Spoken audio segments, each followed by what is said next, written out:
Hello student, welcome online classes. कक्षा 12 हम पढ़ रहे थे मार्क्स, और मार्क्सवाद में अंतिम बिंदु है मार्क्सवाद की आलोचना और मार्क्स का राजनीति को देन। पहले हम पढ़ लेते हैं आलोचना। वैसे हमने हर बिंदु में नेगेटिव पॉइंट भी साथ में देखा है, लेकिन बड़ा सवाल आता है मार्क्सवादियों के सिद्धांत की आलोचनात्मक परीक्षण कीजिए या मार्क्स के विचारों का आलोचनात्मक परीक्षण कीजिए। तो हम एक एक करके देखते हैं मार्क्सवाद की आलोचना। इसमें उदारवादियों ने कहा है कि मार्क्सवादियों को लोकतंत्र कई बार जगह अपनाने की कोशिश की, लेकिन ये किस में बदल जाता है? तानाशाही में बदल जाता है। इसका उदाहरण हम देखें तो चीन देख लें आप, सोवियत संघ देख लें, दोनों ही जगह कम्युनिस्टों का शासन था और दोनों ही जगह तानाशाही आई। यदि हम मार्क्सवादियों की बात करें तो मार्क्सवाद ने साम्यवाद दिया और साम्यवादी शासन के आधार पर इन्होंने समाज को आगे बढ़ाया। मार्क्सवादियों ने लोकतंत्र की भी वकालत की, लेकिन कहीं ना कहीं ये तानाशाही में बदल जाता है। हम चीन को देख सकते हैं, चीन एक बंद समाज है और जहां पर तानाशाही बहुत ज्यादा मात्रा में पाई जाती है। हम देखें चीन में सोवियत संघ में, तो सोवियत संघ में भी कहीं ना कहीं बंद समाज का उल्लेख ज्यादा है, क्योंकि आज तो सोवियत संघ है नहीं, लेकिन जिस जमाने में था उस समय बहुत सारा नियंत्रण, बहुत ज्यादा नियंत्रण कम्युनिस्टों का था और वे केवल और केवल पूरा नियंत्रण बनाने के लिए सारी समस्याओं को पैदा करते थे। पूरी सिस्टम को उन्होंने हैंग कर रखा था।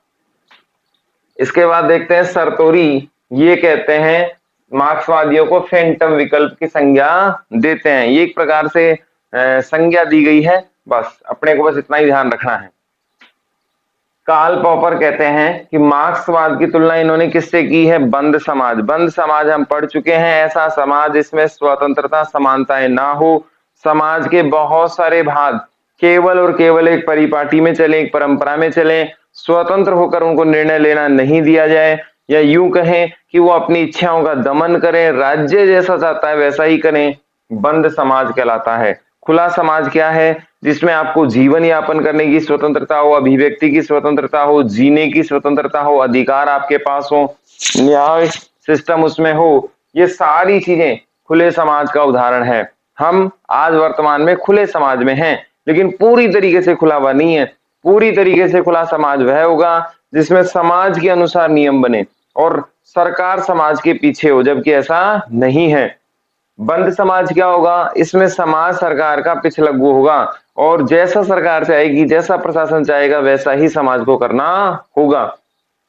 100% कंट्रोल सरकार का, शासन का, प्रशासन का, राजा का होगा। बंद समाज कहलाएगा। पाकिस्तान और चीन, आज वहां की जो शासक हैं, वहां का जो समाज है, पूरी तरीके से शासकों के नियंत्रण में है। चीन में देखें तो वहां भी व्यक्ति की आजादी ना के बराबर है। वहां की जो सरकारें जैसा वो चाहती हैं, वहां के समाज को वैसा ही करना होता है। ये बंद समाज का उदाहरण है। उत्तरी कोरिया की बात करें, वहां के शासक है किम जोन, तो ये भी प्रमुख उदाहरण बंद समाज का ही है।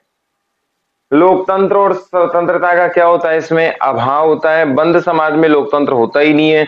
डेमोक्रेसी दिखावे के लिए होती है, ताकि अंतरराष्ट्रीय धरातल पर इमेज क्रिएट की जा सके, एक अच्छा निवेश प्राप्त किया जा सके, एक अच्छी छवि बनाई जा सके।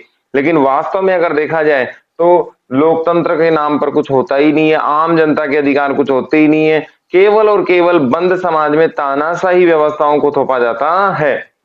स्वतंत्रता की बात करें तो अभिव्यक्ति की आजादी है ही नहीं, और आप चाहकर भी अपने जीवन को अपने हिसाब से नहीं जी सकते। जैसे उत्तरी कोरिया की बात करें, आप इंटरनेट का यूज नहीं कर सकते, बाहर के कोई चैनल नहीं देख सकते, इंटरनेट के माध्यम से किसी से सोशल साइट्स पे आप नहीं जुड़ सकते हैं, बाहरी विश्व से आपका कोई लेना देना नहीं होता। तो इस प्रकार की आजादी वहां पर संभव नहीं है। फिर तीन विद्वान है, इनकी प्रसिद्ध पुस्तकें ये है, इनमें भी इन्होंने मार्क्सवाद की आलोचना की है।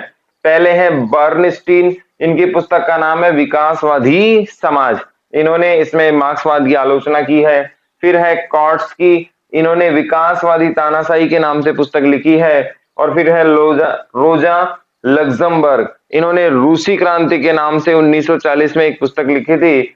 वही पुस्तक मार्क्सवाद की आलोचना करने वाला सिद्धांत इसमें इन्होंने प्रस्तुत किया।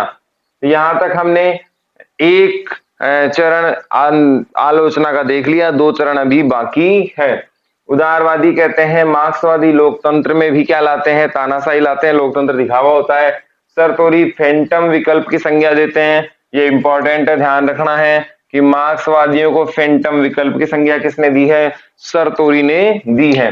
कार्ल पॉपर कहते हैं कि ये बंद समाज से तुलना करते हैं और कहते हैं स्वतंत्रता समानता यहाँ पर नहीं होती। बर्नस्टीन की पुस्तक है विकासवादी समाज, कास्की की है विकासवादी तानाशाही, और रोजा लग्जमबर्ग की है रूसी क्रांति के नाम से पुस्तक, जिसमें मार्क्सवाद की आलोचना की गई है। इस उपरांत मार्क्स की आलोचना में आगे देखें तो पूंजीपतियों में संघर्ष नहीं है। मार्क्सवाद ने कहा था कि समाज का सबसे बड़ा जो भाग होगा वो आपसी संघर्ष का होगा, और पूंजीपति दुनिया की जितनी भी व्यवस्थाएं हैं उनका आधार आर्थिक है। मार्क्स ने कहा था दुनिया में कोई भी अगर घटना होती है तो उसका आधार है आर्थिक, और ये आर्थिक आधार क्या पैदा कर देगा, समाज में संघर्ष पैदा कर देगा, और ये संघर्ष कहीं ना कहीं क्या बनेगा, पतन का क्या बनेगा, कारण। लेकिन ऐसा हुआ ही नहीं, पूंजीपतियों में संघर्ष देखने को नहीं मिला, कंपटीशन देखने को मिला और आगे बढ़ने की ललक देखने को मिली। तो मार्क्स यहाँ भी क्या हो गए, गलत साबित हो गए। इसके बाद देखें श्रमिक वर्ग की बात करें तो श्रमिक वर्ग की सुविधाओं के लिए ही इन्होंने केवल बात की है। मार्क्स ने समाज के एक ही वर्ग की बात की जो है श्रमिक, जबकि समाज में वर्ग है ज्यादा, श्रमिक वर्ग है, उच्च वर्ग है, इसे हमने निम्न वर्ग कहा, जबकि समाज के एक ही हिस्से की बात की। किसी भी सिद्धांत को देने से पहले हमें समाज का पूरा विवरण देखना होता है, समाज का हर हिस्सा देखने को नजर आता है या देखना चाहिए। हम एक एग्जाम्पल के तौर पर देखते हैं, मान लीजिए ये हमारा समाज है और इस समाज के लिए हम नियम बना रहे हैं। हमने इस समाज को तो देख लिया और इसको समाज को ध्यान में नहीं रखा है, तो ये नियम कभी सफल होगा ही नहीं, क्योंकि ये हमेशा इसका क्या करेंगे, विरोध करेंगे। तो ये इतना ही चल पाएगा और समाज में क्या हो जाएगा, इनमें संघर्ष पैदा हो जाएगा। इसीलिए मार्क्सवादियों ने भी यही गलती की कि समाज के पूरे हिस्से के लिए, समाज के सभी वर्गों के लिए नियम कानून नहीं बनाए, समाज के केवल एक हिस्से को ध्यान में रखा, और वो कौन सा था, श्रमिक वर्ग। जबकि मार्क्स के लिए पूंजीपति और श्रमिक दोनों एक ही थे, समाज के हर हिस्से को साथ लेकर चलना चाहिए था और ऐसा बीच का रास्ता निकालना चाहिए था जिसमें पूंजीवादियों के अधिकार भी आ जाएं और श्रमिकों के अधिकार भी आ जाएं, जिससे समान रूप से समाज को बिना बांटे आगे बढ़ाया जा सके। लेकिन मार्क्स ने केवल श्रमिकों के अधिकारों की बात करके समाज में पिछड़ापन, संघर्ष और तनाव को पैदा कर दिया, जो सही चीज नहीं है। इसके बाद यदि हम देखें तो आर्थिक संकट की पुनरावृत्ति भी नहीं हुई। मार्क्स ने पूरे सिद्धांत में कहा कि श्रमिकों का शोषण हो रहा है, इस वजह से कहीं ना कहीं क्या आ जाएगा, आर्थिक संकट पुनः आ जाएगा, और आर्थिक संकट के कारण इन्हें क्रांति करनी चाहिए, अपने अधिकारों को लेना चाहिए।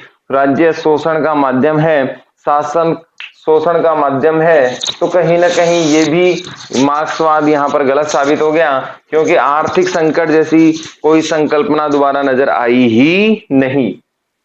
पूंजीवाद का पतन नहीं हुआ। मार्क्स अंत में कहते हैं कि पूंजीवाद का क्या हो जाएगा, पतन हो जाएगा, राज्य समाप्त हो जाएगा और सर्वहारा वर्ग का अधिनायक आ जाएगा। सर्वहारा वर्ग का अधिनायकवाद स्थापित हो जाएगा। ये बात कार्ल मार्क्स ने कही, लेकिन ऐसा हुआ कुछ भी नहीं। हम देखते हैं कि ना तो राज्य समाप्त हुआ, ना पूंजीपति व्यवस्था समाप्त हुई, और ना ही सर्वहारा वर्ग के हाथों में सत्ता का स्थानांतरण ही हो सका। संक्रमण काल जैसी स्थिति देखने को मिली, बहुत बार संघर्ष, क्रांतियां हुई, सत्ता परिवर्तन भी हुआ, लेकिन पूंजीपति का नाश कभी नहीं हुआ, राज्य का नाश कभी नहीं हुआ। ये दोनों संस्थाएं आज भी बनी हुई हैं। ये पूंजीपति व्यवस्था आज भी अमेरिका में पाई जा रही है, राज्य आप सब जगह देखते हैं।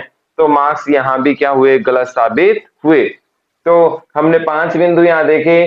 पूंजीपतियों में संघर्ष नहीं पाया जाता, जबकि मार्क्स ने कहा था समाज में हर हिस्से में संघर्ष पाया जाता है, और इसका मूल कारण है आर्थिक। फिर कहते हैं श्रमिक वर्गों के लिए ही ये बात करते हैं, जबकि समाज में वर्ग बहुत सारे हैं, समाज के बहुत सारे हिस्सों को इन्होंने छोड़ दिया, केवल और केवल श्रमिकों की बात की, जो उचित नहीं है, क्योंकि समाज में केवल लिंग, जाति, वर्ण, संप्रदाय, भाषा के आधार पर ही हम लोग किसी के साथ अगर जज करना चाह रहे हैं तो हम बिल्कुल 100% गलत हो जाएंगे। मार्क्स की भविष्यवाणी सफल नहीं हुई। उन्होंने भविष्यवाणी की थी कि पूंजीवाद समाप्त हो जाएगा, राज्य समाप्त हो जाएगा, सर्वहारा वर्ग का क्रांति आ जाएगी, और भी बहुत सारी इन्होंने बात कही थी, वो एक भी साबित नहीं हुई। आर्थिक संकट नहीं आया, जिस कारण से ये सिद्धांत दिया गया था, जिस भय से ये सिद्धांत दिया गया था, वो भय कहीं देखने को मिला ही नहीं। पूंजीवाद का पतन नहीं हुआ, ये बात भी गलत साबित हो गई। मार्क्स ने कहा पूंजीपतियों का और राज्य समाप्त हो जाएगा, लेकिन ऐसा कुछ भी नहीं हुआ।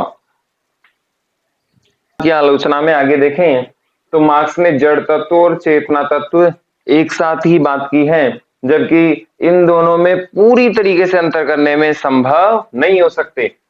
इन्होंने जड़ तत्व की बात कही है कि समाज का मूल जो रूप है वो किस पर आधारित है, जड़ तत्व में है, जबकि जड़ तत्व और चेतना तत्व में 100% अंतर करना संभव नहीं है।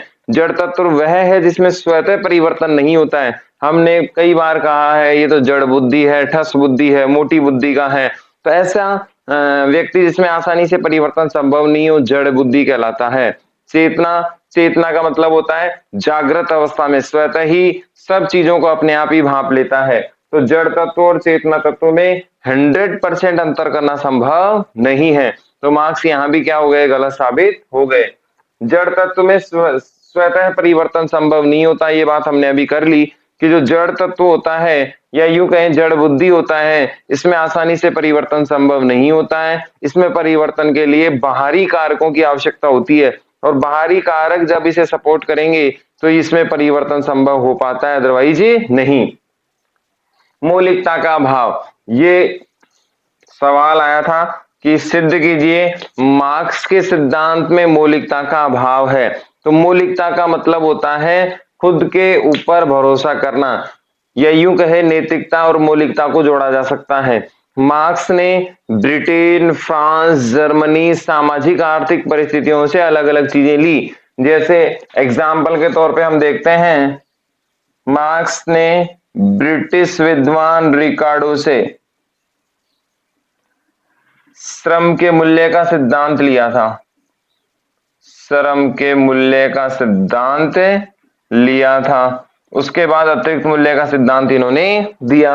आगे देखें, एक विद्वान हुए हैं हीगल, जर्मनी के, इनसे द्वंद्वात्मक भौतिकवाद लिया था। फायरबाख हैं, ये भी जर्मनी के हैं, इनसे भौतिकवाद का सिद्धांत लिया था। तो अगर देखा जाए तो मार्क्स के खुद के सिद्धांत ये रहे ही नहीं, और इन्होंने कहीं ना कहीं दूसरे के सिद्धांतों को लेकर उसे मॉडिफाई कर वर्तमान परिस्थितियों में, यानी कि इनकी परिस्थितियों में इन्होंने उस बात को आगे बढ़ा दिया। तो इनके सिद्धांतों में सबसे बड़ी समस्या अगर आ रही है तो वो आ रही है मौलिकता की, कि ये सिद्धांत अपने नहीं है, किसी और से सिद्धांत लेकर इन्होंने आगे अप्लाई कर दिया। आगे हम देखते हैं तो इन्होंने हिंसा और क्रांति का समर्थन किया है। हम जानते हैं हिंसा और क्रांति किसी भी रूप में संभव नहीं हो सकती, सही नहीं है, क्योंकि वर्तमान में लोकतंत्र है और लोकतंत्र में हिंसा का कोई साधन नहीं होता। हिंसा तानाशाही शासन में होती है, अराजकतावादी शासन में होती है, और जहां बंद समाज होता है वहां होती है। लेकिन हमारे यहाँ लोकतंत्र है, बहुत सारे देशों में लोकतंत्र है, ऐसे में हिंसा कभी सही हो ही नहीं सकती। दुनिया के बहुत से विद्वानों ने हिंसा का प्रबल विरोध किया है। क्रांति की बात करें तो बहुत सारे जगह क्रांति की आवश्यकता ही नहीं होती।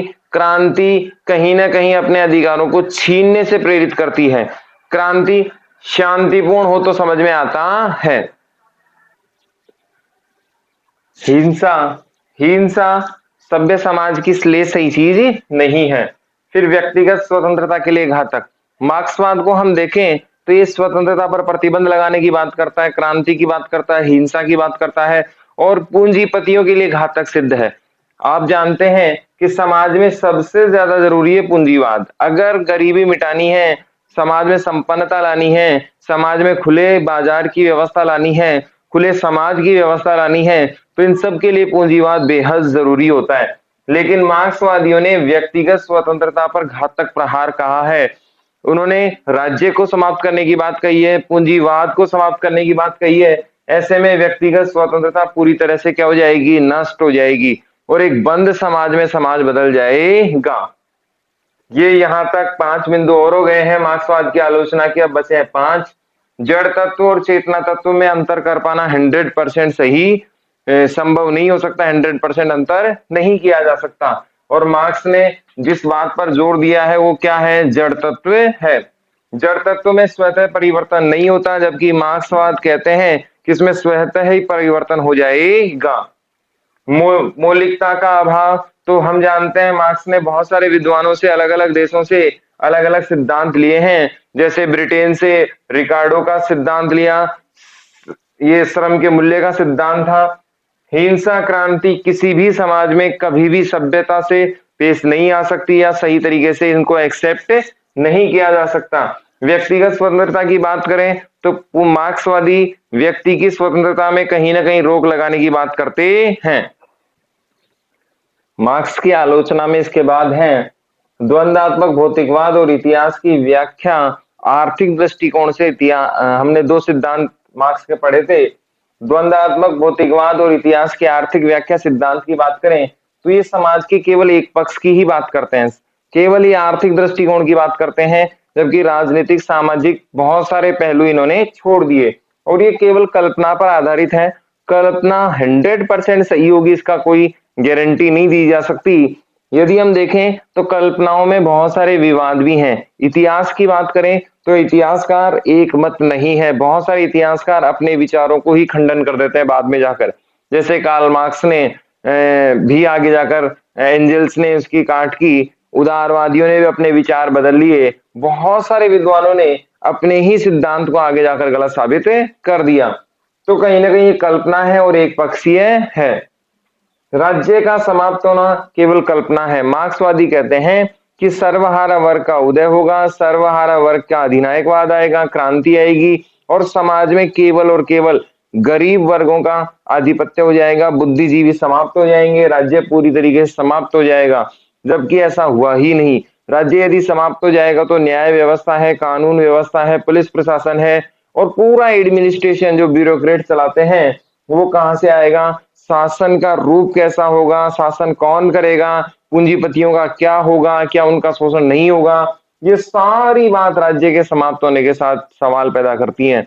मार्क्सवादियों के अनुसार राज्य समाप्त होना चाहिए था, लेकिन ऐसा नहीं हुआ। राज्य शोषण का यंत्र है, ये बात भी गलत सिद्ध हुई, क्योंकि राज्य का दूसरा रूप कल्याणकारी भी है, और राज्य आम जनता के साथ समाज के हर वर्ग के कल्याण की बात करता है, चाहे वो अमीर पूंजीपति हो, चाहे वो गरीब हो। राज्य प्रत्येक वर्ग के कल्याण की बात हमेशा से करता आया है। तो राज्य शोषण करेगा ऐसा कहीं उदाहरण देखने को नहीं मिलता, कुछ अराजकता तानाशाही राज्यों को छोड़कर। लोकतंत्र में शोषण की परिकल्पना आसानी से संभव नहीं होती है।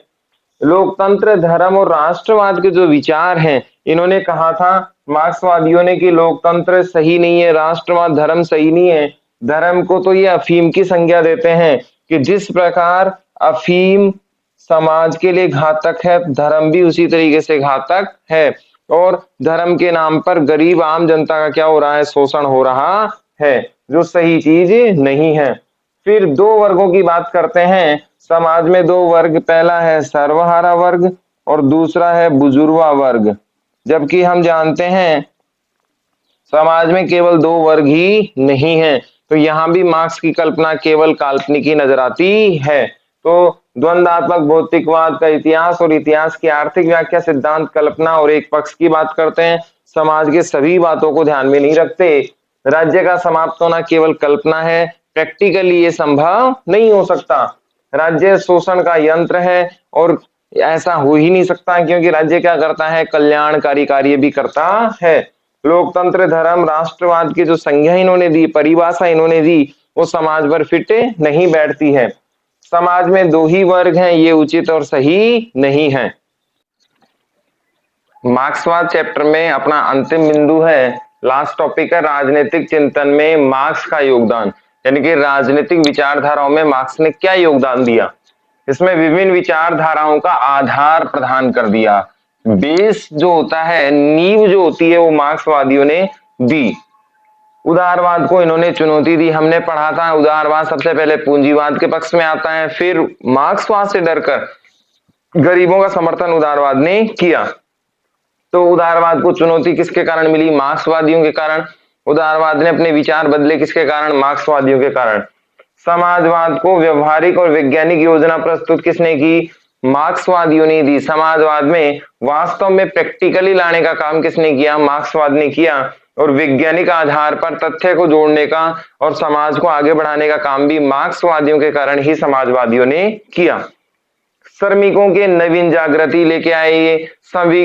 पहले श्रमिकों का शोषण होता था, मार्क्स के सिद्धांतों के बाद श्रमिक अपने अधिकारों के लिए जागने लगे, श्रमिकों के जीवन में नई जागृति आई और समाज में अपने अधिकारों के लिए श्रमिक एकजुट और आगे बढ़ने लग गए। यथार्थवाद का चित्रण प्रस्तुत किया। यथार्थवाद का मतलब है वास्तविकता। समाज में जो वास्तविकता है उसको मार्क्सवादियों ने दिखाया कि वास्तव में ओरिजिनलिटी ये है और सिद्धांत कुछ और ही बन रहे हैं। मार्क्सवादियों ने प्रैक्टिकली बात की। यहां अपना मार्क्सवाद चैप्टर होता है समाप्त। यहां सवाल आएगा, मार्क्स ने राजनीतिक चिंतनों को क्या दिया, या मार्क्स ने राजनीतिक विचारधाराओं में क्या योगदान दिया? तो ये 5 योगदान है। विभिन्न विचारधाराओं का आदान प्रदान करता है। उदारवाद को चुनौती हमने डिटेल से पढ़ा था, उदारवाद में पढ़ा था। समाजवादियों को व्यवहारिक और वैज्ञानिक योजना बनाने के लिए मजबूर किसने कर दिया? मार्क्सवादियों ने। श्रमिकों के जीवन में नयापन लाना, उनके अधिकारों की जागृति, मार्क्सवाद ने। यथार्थवाद का, वास्तविकता का, ओरिजिनलिटी का परिचय अगर किसी ने करवाया तो वो किसने करवाया? समाज का, मार्क्सवादियों ने।